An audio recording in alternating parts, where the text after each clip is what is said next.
भागलपुर महानगर के जनता दल यूनाइटेड की ओर से आज प्रबुद्ध जन एवं कार्यकर्ता सम्मान समारोह का आयोजन स्थानीय होटल में किया गया। वहीं आज के कार्यक्रम में भागलपुर और भागलपुर के आसपास के सभी सेक्टर अध्यक्ष और वार्ड अध्यक्ष के साथ बैठक की गई। इस बैठक की अध्यक्षता भागलपुर महानगर जिला अध्यक्ष राजदीप राजा की अध्यक्षता में हुई। इस बैठक का मुख्य उद्देश्य था आगामी 2024 के लोकसभा चुनाव में केंद्र की सरकार को गद्दी से उखाड़ फेंकना और महागठबंधन की सरकार को भारी बहुमत से जिताकर शासन में लाना। साथ ही आज के कार्यक्रम में शहर के कई प्रबुद्ध जनों कार्यकर्ताओं को अंग वस्त्र एवं पुष्पगुच्छ देकर सम्मानित किया गया। वहीं नए पदाधिकारियों और कार्यकर्ताओं को नियुक्ति पत्र भी दिया गया। कार्यक्रम के दौरान मुंगेर के पूर्व जिलाध्यक्ष वर्तमान में भागलपुर के जिला प्रभारी संतोष सैनी, भागलपुर प्रमंडल के प्रहलाद सरकार के अलावे कई जनता दल यूनाइटेड के पदाधिकारी और कार्यकर्ता इस सम्मान समारोह में उपस्थित रहे। वहीं कार्यक्रम के दौरान भागलपुर प्रमंडल के प्रभारी प्रहलाद सरकार ने कहा कि केंद्र सरकार अपने कार्यकाल के 9 साल पूरे होने पर गुणगान कर रही है, लेकिन सरकार सिर्फ और सिर्फ जनता को ठगने का काम की है। कहीं कोई जमीनी स्तर पर काम हुआ ही नहीं है। बेरोजगारी, महंगाई 7वें आसमान पर है। उन्होंने जितने वादे किए थे उसमें से कोई भी वादे पूरे नहीं हो सके। यह कहीं से सही नहीं है। इसलिए हम लोगों को एकजुट होकर केंद्र की सरकार को गद्दी से उखाड़ फेंकना है और जनता दल यूनाइटेड को गद्दी पर बिठाना है, जिससे अपना देश सुचारू रूप से चल सके। आज की बैठक में हम अपने कार्यकर्ताओं को इस बात के लिए तैयार करने के लिए आए हैं कि 2024 का जो आने वाला लोकसभा चुनाव है वो देश के मुस्तकबिल को तय करना है। हम सब लोगों को जो मरकज में मुल्क में किस प्रकार की सरकार बननी चाहिए कि वर्तमान सरकार जो कि अपने वादे से मुकर गई है 2014 से लेकर 2023 तक, वर्तमान में 9 साल इस सरकार ने जो कार्यकाल किया वो बिल्कुल विफल सरकार मानी जाएगी।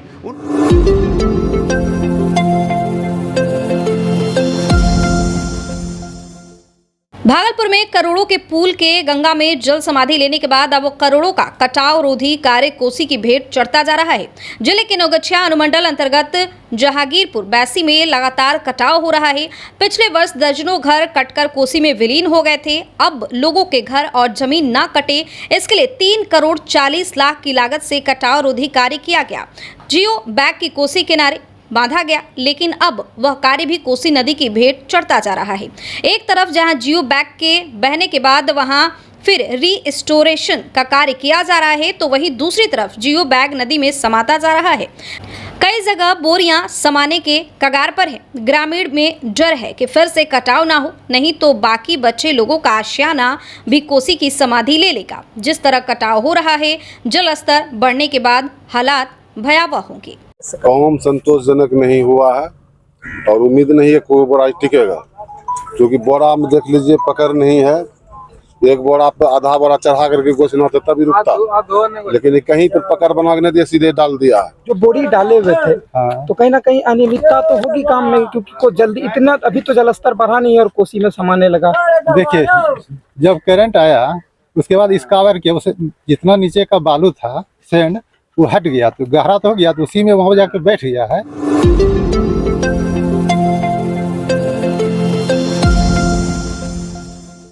भागलपुर के सुल्तानगंज रेलवे स्टेशन पर उस समय अफरा तफरी मच गई जब मालदा क्यूल इंटरसिटी एक्सप्रेस सुल्तानगंज पहुंची। ट्रेन के पहुंचने के तुरंत बाद बोगी नंबर 193427 के चक्के के पास से तेज धुआं निकलने लगा। फौरी तौर पर रेलवे के अधिकारी और कर्मी अलर्ट हुए, बोगी से यात्रियों को बाहर निकाला। फायर ब्रिगेड टीम ने गैस से धुआं और आग पर काबू पा लिया। इसके बाद टेक्निकल टीम ने जांच कर खराबी को ठीक किया। यह ट्रेन 11:14 पर सुल्तानगंज स्टेशन पहुंची और 11:46 पर खराबी को दुरुस्त करके स्टेशन मास्टर ने ट्रेन को रवाना कर दिया। गनीमत रही कि ट्रेन रुकने के दौरान धुआं निकला और समय रहते कर्मियों ने इस पर काबू पा लिया, नहीं तो मालदा क्यूल रेलखंड पर कोई बड़ा हादसा हो सकता था। रेल कर्मियों की तत्परता से बड़ा हादसा टल गया। उप स्टेशन अधीक्षक प्रेम कुमार बादल ने बताया कि मालदा इंटरसिटी अब में एक डिब्बा के ब्रेक शू में आग लगने से सभी लोग बाल बाल बच गए।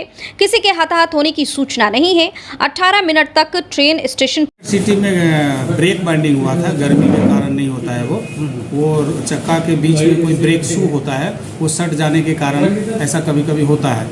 तो ब्रेक बाइंडिंग हुआ था, गाड़ी में हल्का धुआं निकल रहा था। गेटमैन जो है मेरा 9 स्पेशल गेट में, उसने रिपोर्ट किया कि गाड़ी में धुआं निकल रहा है। जब गाड़ी यहाँ पे आई तो मैंने भी देखा सच में धुआं निकल रहा था। तुरंत मैंने हमारे अपने बड़े भाई को फ़ोन किया, वहाँ से बड़ा वो दौड़ते हुए आए, यहाँ से पोटर गया और आरपीएफ स्टाफ के मदद से उसको अग्निशामक यंत्र के द्वारा जो धुआं निकल रहा था उसको बुझाया गया, बंद किया गया और गाड़ी को रिलीज़ करके चलाया गया।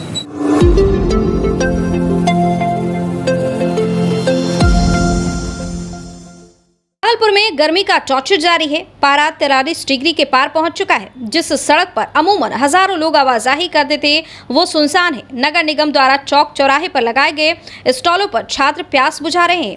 लोगों की माने तो इस तरह की गर्मी नहीं देखी गई थी। मौसम विभाग ने गर्मी से फिलहाल राहत की संभावना नहीं जताई है। स्कूलों में 20 जून तक छुट्टी बढ़ा दी गई है। आम लोग हलकान हैं।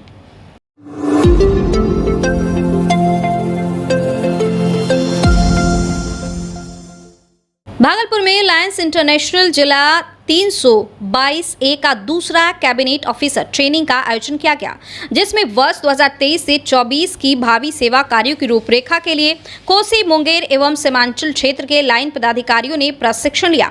एक नई चेतना और स्फूर्ति के साथ 2023 से 24 लाइनेस्टिक कार्यकाल का आगाज करने के लिए नवनिर्वाचित पदाधिकारियों के दूसरे स्कूलिंग का आयोजन नवनिर्वाचित जिला लॉयन विनोद अग्रवाल के नेतृत्व में किया गया, जिसमें बिहार और झारखंड से 92 पदाधिकारियों की गरिमामय उपस्थिति रही। कार्यक्रम का विधिवत शुभारंभ दीप प्रज्वलन कर किया गया। पदाधिकारियों ने पुष्पगुच्छ, अंगवस्त्र, मोमेंटो से नहीं बल्कि शब्दों आश्रम से बिहार और गुवाहाटी से पधारे सभी पदाधिकारियों का सम्मान किया। वहीं लायंस क्लब बिहार झारखंड के जिला 322A के जिलापाल विनोद कुमार अग्रवाल ने कहा कि आज भागलपुर में दूसरा cabinet officer, president, secretary, treasure का प्रशिक्षण कार्यक्रम आयोजित किया गया है। इसका पहला कार्यक्रम 21 मई को पटना में हुआ था और 18 जून को भागलपुर में सीमांचल कोसी क्षेत्र के, मुंगेर क्षेत्र के, भागलपुर क्षेत्र के सारे पदाधिकारी कार्यक्रम में उपस्थित हुए हैं। इस प्रशिक्षण कार्यक्रम में सभी पदाधिकारियों ने सेवा कार्यों को करने के बारे में जाना। उन्होंने कहा कि आगामी वर्ष में लायंस क्लब के द्वारा आयोजित होने वाले कार्यक्रम में अडॉप्ट ए चाइल्ड और अडॉप्ट ए विलेज जैसे विषयों पर काम करना है। उन्होंने कहा कि अभी तक लायंस क्लब की जितनी भी सेवाएं हुई है वह ज़्यादातर शहरी क्षेत्र में हुआ है, लेकिन अब ग्रामीण क्षेत्रों में विशेष पहल की जाएगी जिससे गांव वाले भी इसका लाभ ले सके और गांव भी सफल बन सके। भागलपुर में सीमांचल, कोसी क्षेत्र के, मुंगेर क्षेत्र से, भागलपुर क्षेत्र के सारे क्लब के पदाधिकारीगण यहाँ आज पधार चुके हैं, जिनके साथ में आज हमारा ये ट्रेनिंग का कार्यक्रम होगा। इस ट्रेनिंग के कार्यक्रम के दौरान हम इन पदाधिकारियों को सेवा कार्यों को करने के बारे में प्रशिक्षित करते हैं। आगामी वर्ष में जो हमारे कार्यक्रम है, एज ए जिलापाल के रूप में मैं जो कार्य करूँगा उसको इनके सामने में मैं प्रस्तुत करूँगा और इसके आधार पर ये अपने अपने क्षेत्रों में कार्यक्रम को आयोजित करेंगे। मेरा पहला कार्यक्रम है अडॉप्ट ए चाइल्ड और अडॉप्ट ए विलेज।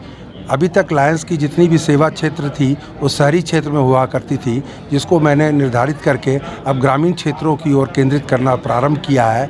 और इसके लिए मैं क्लब के हर पदाधिकारियों से आग्रह करता हूं कि वे लोग ग्रामीण क्षेत्रों तक अपनी सेवा के कार्यक्रम को पहुंचाएं, ताकि लायंस के जो परचम है पूरी दुनिया में जिस तरह से आज फैल रहा है उसी तरह से हमारे बिहार एवं झारखंड के क्षेत्रों में ये परचम लहराता रहे।